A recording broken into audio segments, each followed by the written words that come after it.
How you guys doing today? This is Andy Omar, and today we're gonna talk about how to make great expat friends here in the Philippines.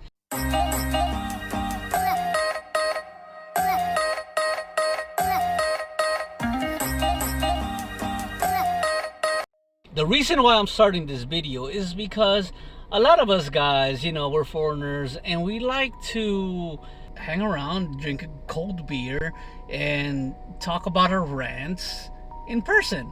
How to find better friends here in the Philippines.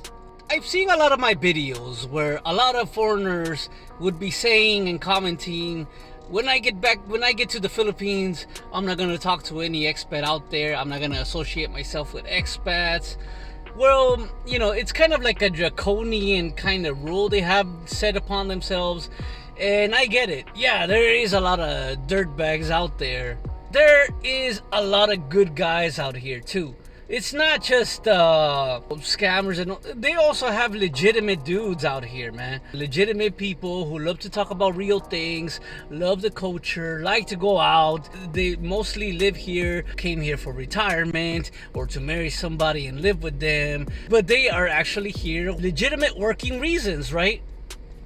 So that's the thing I want to talk about. Foreigners like that. We know that in my videos I kind of said that things to watch out for certain foreigners like that, and I still stand by it because there's a lot of foreigners out there that are crazy dirtbags, a lot of bloggers out there crazy, and they will do anything whatsoever to beg you for money. And this is the one thing I gotta say: when you meet a friend, real friends don't ask you for money. That is the number one rule. They're never gonna ask you for money if they are truly legit. Even if you see them, they have financial trouble, they're not gonna tell you jack, and they're just gonna keep it positive with you. And they might say something, but they'll say they'll handle it, and 9 times out of 10 they do. A lot of expats will want to fix it themselves. Money here in the Philippines, from foreigner to foreigner, is a very important thing, and this is one thing that a lot of foreigners would get killed over. Literally, they would either get killed for it, get their house stolen, homes broken into. Money is the source of evil here in the Philippines, from foreigner to foreigner relationships. So that is one thing. Avoid money at all costs. A good way to meet foreigners would be online, obviously, places like Facebook, like that, or the brand new platforms, even YouTube. So you have to find people that have the same rhetoric as you. For me, I have a group of friends, right? And I've been living here in the Philippines for a long time, and it took me years, let's say probably 4 or 5 years, to actually build these friendships up. And I would be active on these groups and everything, but it would take me so long get to know these people and see their actions and what they say. But real friends here in the Philippines are not gonna ask you for money. They're not gonna ask you do me favors, or involve you in some crazy drug or illegal shit, or business. If business, you already know that is not, you might as well cut that off. You might as well put them on the acquaintance list. Because it might seem like common sense, but at the same time, when a person is new here to the Philippines, they would probably meet a person that have established business here in the Philippines and everything, right? And you might think, wow, that guy is successful. He's been longer than me. He's probably legit. The thing is, you have to see it as, nope, he might not be. If he tells you anything to invest, any kind of that deal, get the fuck out. Any type of investments, any type of deal, unless you have certain records that he is legitimate in the Philippine community. That is the one thing I can say. Legitimate in the Philippine community.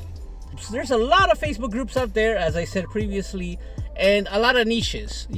Some people like having friends that like playing video games, and there's video games for foreigners kind of deal. Sometimes there's foodie groups out there, and I run some foodie groups. Like, say for example, we meet some guys and they're into the food and all that.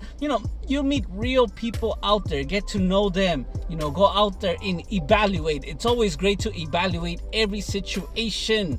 Watch what you say.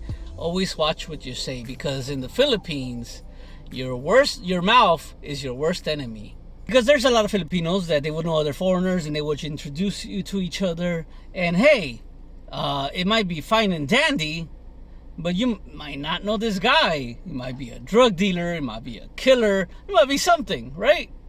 Itemize people.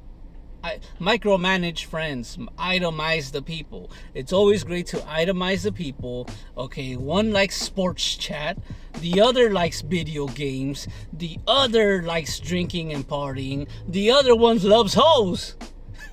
I can tell you 100%, if you want to evaluate a relationship with your girlfriend, with any girl whatsoever, show her your friends.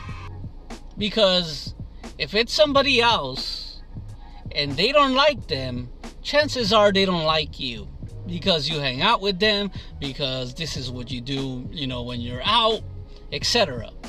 So always show the girl your friends and evaluate your girlfriend. If you have a girlfriend, evaluate her based on your friends and how they get along. Because if they can't get along, or she tells you any questions like, I love you, but I don't like your friends, that's a red flag. Definitely a red flag. Always use your friends as a source of betting a woman. If somebody can get along with your friends, hang out, go to places, why not? Freely, without any worries whatsoever. And I know some are going to say, Andy Omar, we want boys' night out. Well, you can have that as long as she trusts them. Hey, right? Why not? There's actually legitimate people out there who are very cautious of other foreigners. And I can understand why, because there are a lot of horrible stories out there. As long as people are humble and down with the community, it's fine. So those are the things to watch out for. It's always good to watch out for people, money, drag you into drama or drugs or any crazy stuff like that. Some people, they might be into the military, but I have to tell you this, that not everybody in the military or who was in the military, proven by plenty of YouTubers and plenty of guys in Angeles City or whatever, they might be honorably discharged, have a great record, have a high rank. But at the end of the day, they might be shitbags. Not every guy who was in the military is a good person. Not everybody who calls you a brother, gang, MC, whatever, is a good person. You guys have to always evaluate it on a case-by-case basis on who you hang out with and what you deal with. This is Andy Omar signing out. Peace.